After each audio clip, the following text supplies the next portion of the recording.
ہم صاحب اب بات یہ ہے کہ سورہ نور کی دوسری آیت میں اللہ تعالیٰ زنا کی سزا 100 کوڑے قرار دیتا ہے، جس کو مسلمان علماء کی اکثریت صرف غیر شادی شدہ جوڑوں پر امپلائی کرتی ہے، اور یہ قرار دیتی ہے کہ حدیث کی روشنی میں جو شادی شدہ لوگ زنا کے مرتکب ہوں گے انہیں رجم کیا جائے گا۔ تو آپ اس صورتحال کو کیسے دیکھتے ہیں؟ کیا ہر ایک کے لیے زنا کی سزا 100 کوڑے ہے یا صرف غیر شادی شدہ لوگوں کے لیے؟ میں نے تو یہ بات اپنی کتابوں میں بہت واضح طور پر بیان کر دی ہے کہ بدکاری کی انتہائی سزا 100 کوڑے ہے۔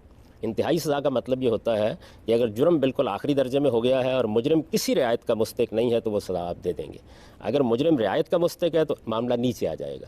تو اس وجہ سے یہ انتہائی سزا ہے، اور یہ سزا دیتے وقت مجرم کے حالات دیکھے جائیں گے۔ ان حالات میں ایک چیز یہ بھی ہے کہ یہ سوال پوچھا جائے گا کہ وہ شادی شدہ تھا یا نہیں شادی شدہ تھا، کیونکہ زنا کے معاملے میں جس طرح چوری کے معاملے میں یہ دیکھا جائے گا کہ آدمی بھوکا تو نہیں تھا، اس نے کسی مجبوری کے تحت چوری تو نہیں کی، کسی اضطرار میں تو مبتلا نہیں تھا۔ بالکل اسی طرح اس معاملے میں بھی سوالات کیے جائیں گے۔ تو لوگ اصل میں ان سزاؤں کو اصل سزائیں قرار دیتے ہیں۔ یعنی ہر صورت میں زنا کی سزا 100 کوڑے نہیں ہے؟ ہر صورت میں تو یقیناً نہیں ہوگی، انتہائی سزا ہے۔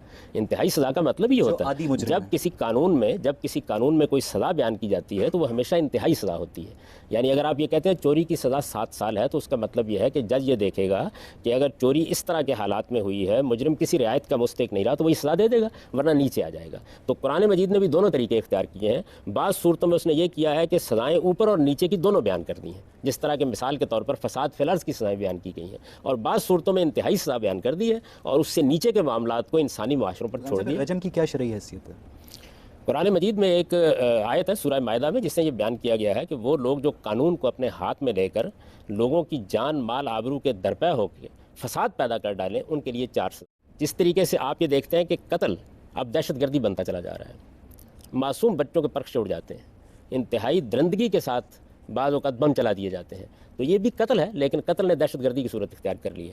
اسی طرح زنا بالجبر اور عصمت دری کی صورت اختیار کر لیتا ہے، بالکل اسی طریقے سے جس طریقے سے چوری ڈاکے کی صورت اختیار کر لیتی ہے۔ تو یہ جو صورتیں ہیں اس کو قرآن نے ایک لفظ میں ادا کر دیا ہے کہ یہ زمین میں فساد پیدا کرنا ہے۔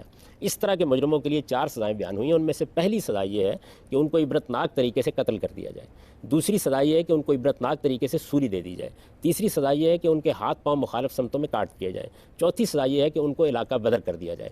قرآن نے یہ کہا ہے کہ ان میں سے جو سزا بھی حالات کے لحاظ سے موزوں ہو وہ دی جا سکتی ہے۔